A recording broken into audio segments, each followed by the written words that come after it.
So we have still Chris Chandler from Disney, and the great speech about bringing magic online. And I really believe that Disney is the one of the company that they're dealing with magic, and it's not only movies but parks and all that stuff. And when I'm thinking about when I was young and magic, it's Disney. So big applause for Chris. Yeah. Where are you? Yeah. See, so is this on? Yeah. Perfect. Can all hear me okay? Whew. So, I'm here today to talk to you about Mickey's 10 Commandments. And I work for a group called Walt Disney Parks and Resorts Online. We deal with the online presence, websites, apps, everything online for the parks and resorts of the Walt Disney Company. So the most important thing I want to say to you is that I know nothing about Star Wars, and I can answer no questions about the future of Star Wars. I know, if anyone who wants to leave now, I apologize, but that's true. So the 10 Commandments come to us from this man. And I should start by saying, or continue by saying, that everything at Walt Disney is about Walt Disney. And the things I'm going to show you today and talk about today, I'm really just a very small part of something that he started. I am blessed to work with a giant, enormous group of super talented, dedicated people. I'm going to be showing you mostly their work today and taking credit for it. But it starts with Walt and continues with the guy there on the left. You know, I work in an office like everybody else, but you know, sometimes the boss does come to visit. But that's otherwise you wouldn't know necessarily. You know, I don't work you know, with Mickey all the time. He just comes occasionally. I say hi, Tricia. But I learned about the 10 Commandments from this man, Marty Sklar, who learned them from Walt. He worked with Walt at the very early days of Disneyland. He was a copywriter, and he worked on the annual reports. And he eventually became the lead creative and the head of the Imagineering group, which he was for, I think, almost more than 2 decades. He's standing there in a picture that was probably taken 40 years ago with John Hench, one of the most amazing Imagineers, a really super creative guy. When I learned about the 10 Commandments, when Marty came to our group and spoke to us about them, he played a video where he was in a little bit more of a playful mood, which I liked a lot. He was thinking about the future and being goofy and telling stories, which is what we do mostly at Disney. So the first commandment is know your audience. And I like to think actually that when I saw this presentation, I thought what I hope many of you will think, which is that Walt and Marty and the Imagineers are really some of the original user experience people. Right? All of us are familiar with know your audience, right? We know what that means. That's our life's work right there.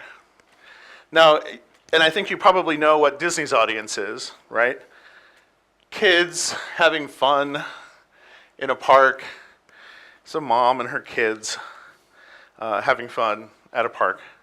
But you know, these of course are staged photographs, right? Made to look very natural. These people never met before this day. On the stage. I want to point out though that Walt said this, that you're dead if you aim only for the kids, right? And adults are only kids grown up anyway. There's a saying, if a child ever gets separated from his parents at the park, the cast members, because we're all called cast members, by the way, I should mention that. The cast members say to the child, "Oh, I'm sorry, did your parents get lost?" Kids are never lost at Disney World. But for me, my new goal in life, my new commandment, my 11th commandment, was this is a woman named Mary who kindly let us into her house to observe her using our new website to try to plan a vacation to Disney World. And I have a new goal in life, which is to always design for someone who has about 30 seconds of attention and only one hand. Because it was kind of amazing to think about what she has to go through. And she was very generous. And by the way, it is almost always the wives or the women who do the planning. I don't know why that's true, but it is true. The guys will say they did the planning, but when you actually talk to them, they didn't do any planning. They just showed up. I thought it would be, much harder if we asked the guests to walk in our shoes. I think that would be funny, but much harder than to walk in their shoes. Walt would tell people to, sorry, I'm going to skip ahead here, that it was really important for us to walk in the shoes of the guests, and this is me at Hong Kong Disneyland trying to be a guest. Not a lot of sunshine there. He wanted all of the employees to go to the parks, who work for the parks, to go at least once a month and stand in lines and really experience what the guests do and what they go through.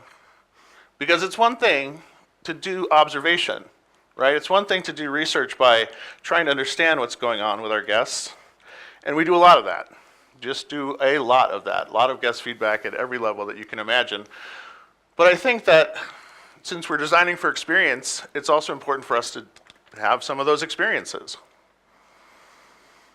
And here's my lunch there, which was very different in Hong Kong than at the Disneyland in Anaheim, as I'm used to. That's part of my experience. Commandment number 3 is to organize the flow of people and ideas. I started off as an information architect, and again, this just resonated with me like crazy, right? This is sort of a charge for all of us, right? We take complex things and we make them clear. We organize mountains of data, a tsunami of data, as Richard Saul Wurman once said. So I want to talk about one aspect, and actually, I hope eventually this could be a presentation all on its own. So I'd love to talk more about this if anyone wants to afterwards. So how many out there, if I could see, have actually been to a Disney theme park? Couple? Anybody been on a cruise, a Disney cruise? Right, where are you Disney files? I see you out there. And thank you for everything that you do. So when you go to the park and you go through the gate, you're handed a guide map, right, that lets you sort of figure out where things are. So here's some people looking at the guide map that got handed out, really trying to figure out what these things are. The guide maps have an interesting history. I'm going to just do a very quick review here. At the beginning, when Disneyland opened in Anaheim, the first park, opened in 1955, in the beginning, there were 2 different maps. On the stage right side was a map that came as part of a souvenir book, and it's very illustrative and beautiful and detailed. And on the left here is the map that you were handed that actually showed you how to get from place to place. And you can see it took a much more sort of slimmed down approach. That evolution continued. Here's from the early 70s. The one in the souvenir book and the one in the brochure map, and you can see how graphic design styles changed a little bit there. Then sometime, actually in the 80s, but this is the first example I could find, they collapsed and they just did one map. I think they thought it was too hard to keep producing 2 maps, or maybe they just stopped selling the souvenir guidebooks as a separate item. But still, a stylized but abstract representation of the park. In the late 90s, they moved to this version, which we had up until the launch of the new site, where we moved to this map. And this is something that I personally had a small part to play in, but extremely proud. You can tell there's a long history of the maps at Walt Disney. This map we built, and you can see it on DisneyWorld.com or on the My Disney Experience app if you want to download that, and rate it highly in the App Store, I think I'm required to say. We've completely redone the map, and we built this basically on top of the Google engine, the Google Maps engine, and that was a really important decision we made. One of the big changes in context is that what we're trying to do is offer tools for guests to plan before they get to the park. I don't know if any of you have been to Disney World in Orlando. It's a monster. It's 47 square miles. I don't know what that is in kilometers. I'm sorry. And 4 theme parks, 26 hotels, 5 golf courses. I mean, it just goes on and on and on. People go to Orlando for a week. And so there's a fair amount of stuff they need to do and a fair amount of planning they need to do, and it's hard to get around. One of the things that we learned in the research, we heard a lot of stories about guests who made plans. One woman in particular, I remember, spent her day in one park, wanted to go to a restaurant in another park, which using the Disney buses took her over an hour each way. She had to transfer once. She didn't understand the system very well. And so she basically spent more than 2 hours just going between the park she was in to the place she wanted to eat and back. So the maps that we have provided up until now really just focus on a single park. And now we've got a map that basically shows all of the properties so you can see where things are in relation to each other. This pushed us, though, to be even a little less whimsical than we had been before, right? We went with the principle that, the map is not the territory, although not everybody at Google believes that. The Google map, of course, is a flat Cartesian plane. It doesn't brook any changes there, so we cheated as much as we could, especially on the castle. That was one where we had to tilt the camera quite a bit because the castle is meant to be seen from the front, not necessarily from the top. But this map will show you clearly where all the paths are. We've hidden, some of the parking lots, some of the warehouses. There's a lot of green on our map. We don't necessarily need to show that, but in the process, we actually improved the regular Google Maps as well as we built out that data. So you can actually see most of those warehouses and stuff if you want to in the regular Google Map. Like I said, this in and of itself was a huge endeavor. I'm so grateful to the illustrators and the people, the technologists who got this to work. And they've actually replaced now the printed map with our online map, which is now printed. So it's weird how that kind of circle happened there. Another illustration of this principle is, here's more planning documents. I've collected over the years many examples of the things that guests do to organize their own trip.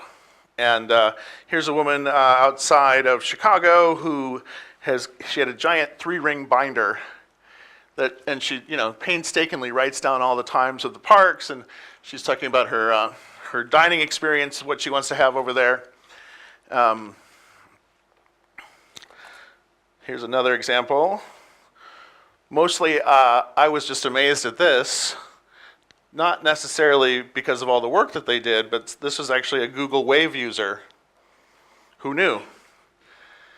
They had to go through a lot of work. Anybody remember Google Wave? No? Wave, if you remember the Wave.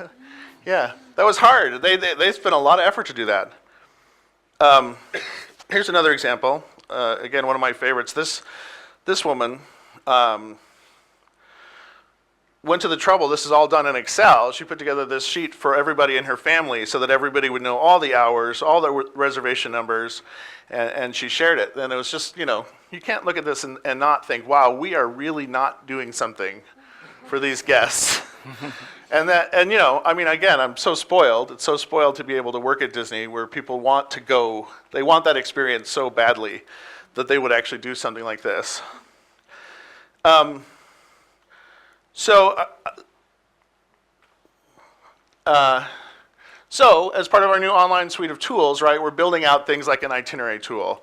I hope, what you see a lot right now is when people check in, they've got a big folder with all their reservations printed out and maps and stuff they found online. And what I'm hoping is that we can replace that and give the guests the sense of security that we know everything about what they're going to do and that their plans are there. We'll see how that goes. Number 4, create a weenie. I'm afraid the origin of the word weenie in this commandment is odd. I don't actually know. I couldn't really figure out where it came from. It came from Walt. That's what he called it. And I guess it's an old carnival term, boardwalk, carnival. And what he meant by it, it's an odd usage. And I just like to say, create a weenie. I don't know. I think it's funny. The classic weenie for Disneyland is the castle. When you walk into Disneyland, the first part of the park that you see, once you cross the magical barrier, because there's a berm around the park so that you can't see outside of the parks once you're inside of them. But when you cross into the park, the first area you see is Main Street. And at the very end of Main Street, you see the castle. And that was Walt's way of drawing people, right? You're on Main Street, which is wonderful and amazing, and the barbershop quartet singing at you, and old-timey vehicles driving by. Then you see this castle at the end that draws you through it. But it's a principle that's used quite a bit. Here's another more recent example. This is for the attraction called Expedition Everest, and it's in the park Animal Kingdom in Orlando. An amazing, absolutely amazing classic roller coaster. Really done right. Here, in the section of the park, it's the jungles of Asia, and you come around a corner, and all of a sudden, in the distance, you see Mount Everest there, and it sort of leads you through a winding path to go have this experience. So online, as we tried to translate that, I mean, this is a very direct one-for-one translation. We created a series of what we call vignettes. That work into that itinerary, as you tell us that you're going to go to Magic Kingdom on day one or Animal Kingdom, right? We basically want to show you those weenies, those icons of the park, give you that real sense of identity, and anchor you on that page. Communicate with visual literacy. So as a UX designer, I'm often accused of asking my designers, my visual designers, to color in the boxes. And I really think that this is, actually that's not true because I'm a terrible visual designer, so they would never even consider that with one of my whiteboard sketches. But I think that it's really important that we, celebrate that visual literacy. Somebody mentioned earlier, I think it was Bartok, said, that the look of the product is really important. Walt said that even in today's world with all the means of communication that we've invented, the information that you get through your eyes dominates. So in our system, it's the last presentation. Is the battery running out, probably? A lot of clicking. I think you've seen some examples so far. I want to talk about some other ones. We invested in quite an extensive, this is one page of about 14 pages of icons. Never been a big fan of an icon system, honestly, for the reason that once you start, you can never stop. Once you start representing things with icon, you're in for the whole 9 yards, and that we were able to do it on this project. Goes on and on. I'm not sure if any of you are familiar with the Noun project, but I saw a great presentation at the IA Summit on that. Very interesting. Made me think we should have just used those icons. But anyway, these are our beautiful icons. And we have a set of illustrative icons. These are all pages taken from our style guide, by the way, for seasonal effects. So we've got 4-color and black and white. An interesting thing, and this is hopefully eventually another talk that I'd love to give, is because of the investment that we've made in the quality of this work, we're actually causing changes in the traditional org of the business. So we have people, if I can, oops, I wanted to go backwards. We have people from all over the park now calling us and saying, hey, can we use your icons in our brochure? Can we use your icons in the material that we hand out? And that's just something I never thought would happen, right? The online group, I've been at Parks and Resorts about 10 years, and the online group has always been, that little group of weirdos, off in a corner somewhere. And we've actually created stuff like the map, like the icons that are actually being used by all kinds of different business units. which I think is interesting about the idea to me that quality really changes the conversation. You can make something new happen. More ideas about organizing and communicating with visual literacy, of course, is just, being quite faithful to a grid system. The idea that we're lending order, that every page basically has the same kind of structure, the same visual structure.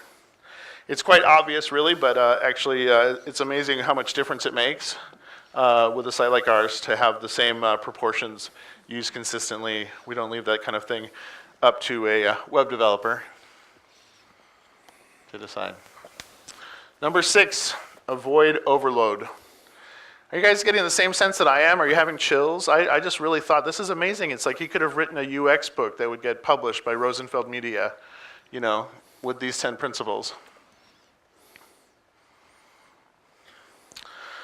Oh, I put Tinkerbell in case this talk was going really badly, because for years we've solved every design problem with Tinkerbell, because she can come in and spread some pixie dust around. So is it going okay? Can we clap her off the screen? Thank you. Yeah, that was a cheap trick. I'm sorry.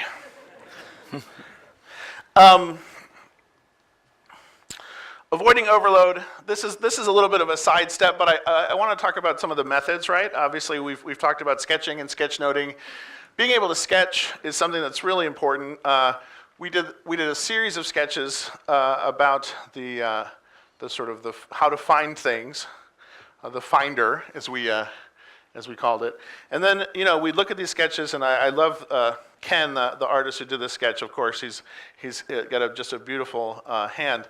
And we actually ended up having to simplify from here. We liked the design, but the element at the bottom was too complicated and not adding enough to the interface, so we actually took it out. But that's something, he was able to sketch that in an hour or so, half an hour, and we were able to make some important choices. So that's a really important part of what we do, and I'm sure what most of you do.